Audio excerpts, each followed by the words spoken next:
like books very much. Okay, so we'll start there, because all these things that you search are all basically the same principles, you know. So if we just look at the catalogue, and I know that obviously online stuff is much more useful, much more relevant and much more current, you still do probably need to know how to. So I'm not going to use your terms because I don't think we'll have any books on gold trading, but we'll see. So if I put in something like business networks, for instance, selects things, suggests things, you know, it's always going to be the same. Usually, if you do a broad search, you get a large number of things, and then you use one of the columns down the left or the right to refine things. So those are the print books, and it suggests other things. But if you just want e-books, you can just click on that link there. And I know there's 330, but you would put another word, perhaps with networks. And then everything that here is readable on the screen. Okay. So maybe not so much for your project, but for ordinary coursework, you know, we try to get the key books in as an e-book, so that people don't have to scratch around looking for them. But they are, just a couple of things to say about them really. There's always a link there, which I know sounds confusing, not from library catalogue PCs when this is the catalogue, but that means the standard terminals in the library. So the e-books, we have quite a few providers and they do look a bit different. So this one is what's called a Taylor and Francis Publishers e-book, and this usually has, let me set that first, a list somewhere, it's not very good, list of contents. They have an option there to either look at it online or download it. So there's the only two options. Okay. And then with ebooks, you can usually either scroll through in one continuous great big book, or you have arrows somewhere to turn pages.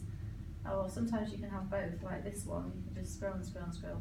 But you have got these arrows as well at the top, that you just turn a page at a time. This one doesn't seem to have a quick link to the contents chapters, but usually in other providers there's a list of each chapter and you can just click on the chapter you want to go to. So that's one type of ebook. I'll just try and find one other type just to show you the difference. That's okay. I'll probably won't be able to find a different one now. That's okay, which one? That's pretty similar to these. We have about 4 or 5 different ebook providers, and they're all Cambridge University Press for some reason. They are, aren't they? And they have different licensing arrangements. So sometimes only one person is allowed to read one at a time. Sometimes, you know, it's different numbers. It could be 10 people can read one at a time, depending on the publisher. So if you get a message saying try later, please try later, you just have to wait for somebody to shut their book and then you'll be able to open it. Okay. And there's nothing much you can do about that.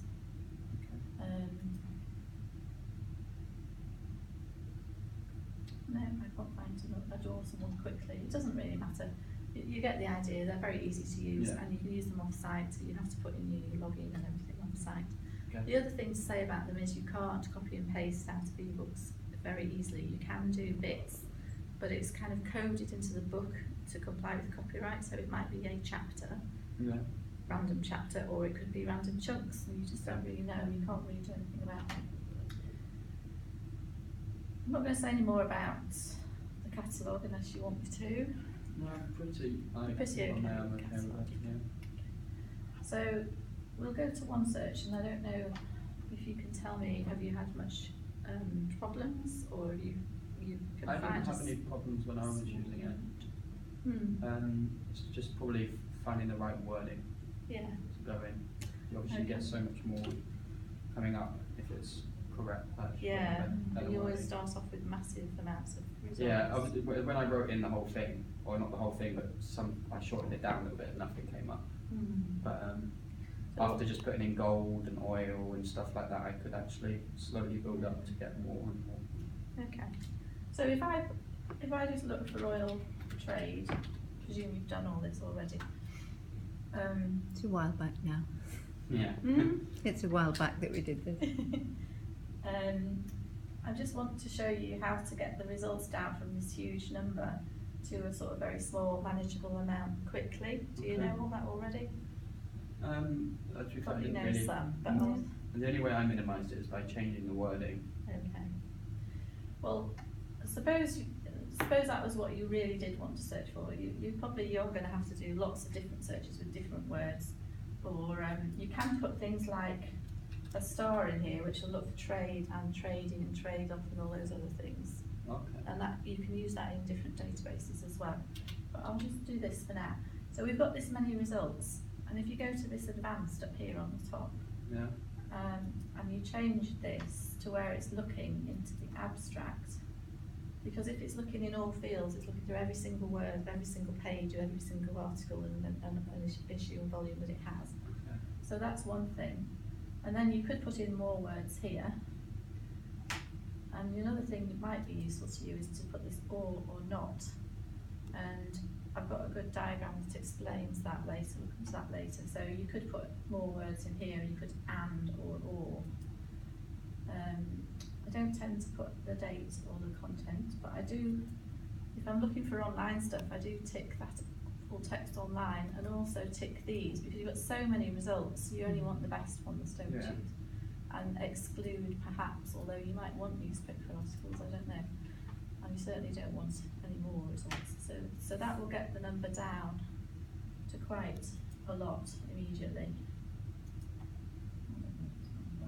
So it's gone down to that much.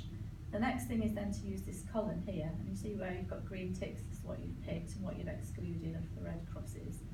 So you might only want, well, I say last 3 years, you could say 12 months, or you could put in a date range. Suppose you were looking at a particular period, like the 1980s or something. Okay. So it's going down all the time, but it's still what you're looking for. Yeah. And then the next thing is these disciplines or subject terms, and if you click on more, you get an additional column with like suggestions of words that you can put with your search. So this might be useful, depending on what they say.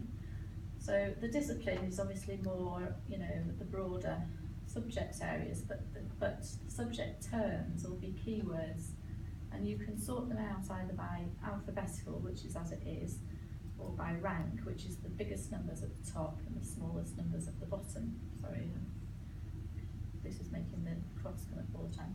So suppose you were just interested in Asia and prices, for instance, or whatever you wanted to pick out, and exports.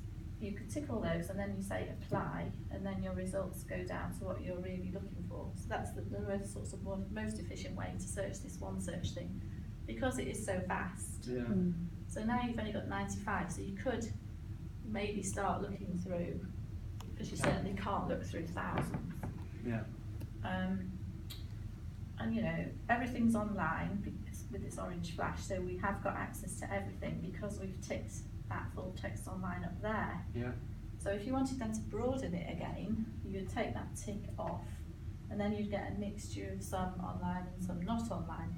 Doesn't mean, that the not online ones are no good, because you may be able to find them somewhere else.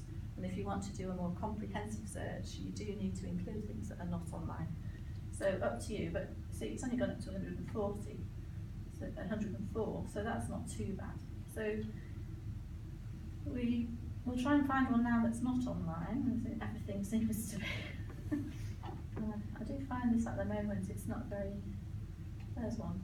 It's not very good when you scroll down, it seems to have trouble loading things. Yeah. So we've got things here that you only get a citation. So in that case, what you would need to do to see whether, not just this one, whether we've got this, is copy the title and put it into the online journal finder to see whether we do get this. We probably don't. We don't. So it says no, we don't. But sometimes we do get things.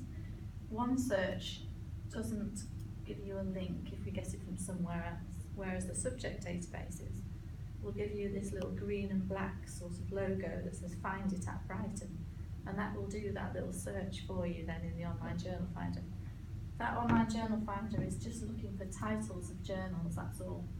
So if you put it in there and it says no, we haven't got it, then we haven't got it online, so that's all there is. Okay. But we may, although I shouldn't think we do get that in print, but occasionally we get them in print as well. Okay. And then you would look on the library catalogue to see if we had a print journal. Does that make sense? Yeah, yeah. And if we did, and it was in another site, you could just ask for it and get it the article scanned and emailed to you if you needed it. Okay. Right, so that deals with all that. Then there's these logos here. I don't know if you've used these, but this is just like a shopping basket folder thing. So if you go through your results and you say, yes, I'm interested in that, it goes in the Oh, I folder. didn't know that was there. And I'm interested in that, and I'm not interested in that one or that one, but I'm interested in this one. And then you can look at, the ones that you've chosen out of your results. I'll click on it after. Is that Can like click- can you save them then? Yes, we'll look at that in a minute. But once you get in that folder, you can't seem to get back to your results very quickly. There seems to be a horrible glitch at the moment, so I'm not going to click on it just yet. There's just one more thing, is this cite this item, which is quite handy. So you click on that and then you choose, is it Harvard for you? Yeah. I think. And then if you wanted to use that in your essay, you could just copy and paste it. So that's quite a handy little. Yeah, that's what I was using. For Yeah, you've used that. We talked Okay. about it I last didn't year, know that didn't there we? was that copying So there's- thing, because yeah. it's going to be hard for me to go back over the ones Yeah. that I've already looked at. Sure. Well, it won't be that hard, I'll just look at the Mm. references and type them in there. But if they were already all there, it'd be so much easier. So when you go to your folder, I've only got 4 in it. See, it just shows you the ones that you've chosen, but you can export it to something called EndNote, which is like a referencing system. Have you come across I that? haven't used it before, no. Okay, I'll talk about that at the end. Or you can choose your style, and you can email it to yourself, and that's about all you can do really. That's really Yeah. handy, isn't it? Okay, so let's leave one search behind, because like I say, you're going to have to do quite a lot of different searches, but if you're quite familiar with one search, that's good. So there's a few bits you perhaps haven't realised, and especially that advanced search thing, Yeah. and the subject terms down the side. Okay. Whilst we're here in the online journal finder, which is that bit, and I assume you know this search is for titles, because people do get confused between one search and that, because they think they want an online journal article, so they go in the online journal finder, but it's looking for titles of journals. So if we look for, what did you say, Harvard Business Review? Yeah. And you can obviously put equals or begins with or something else, or you can go to one of these letters to look for things. But here is the result. If you know the title, you just type it in. That date is very important. So I know we get this one from 1922, but some we only get sort of the last few years. And if you wanted something out of the date range that's there, then you won't be able to read it on the screen. So the option, do you know about interlibrary loans? No. No. So on the catalogue, there's a link here to interlibrary loan. And basically, this is for things that you can't get from the University of Brighton. So we would get them from the British Library. You'd just log in, you'd fill in, there's a form to fill in with all the details. And then you can have a book loan or an article or whatever. Okay. If it's an article, it's just emailed to you. If it's a book loan, you have to collect it from the library. And they are restricted, so it's 10 per year for final years, 3 per year for first and second years, because they're about £10 for an article and 15 for a book loan at the moment. Okay. So that's why you're restricted. What about the amount of time it might take? Yeah, articles come really quickly, say 2 days, sometimes even the same day, depending. Book loans, it'll all depend, like the library, on whether it's on loan already. If it's not on loan already, that could be a few days or even a week. Okay. But yeah, so that's there on there, interlibrary loan. So if you can't get something either in print or online, and you really want it, you've got 10 of those you can have over the year. Right. So Now we'll just go to the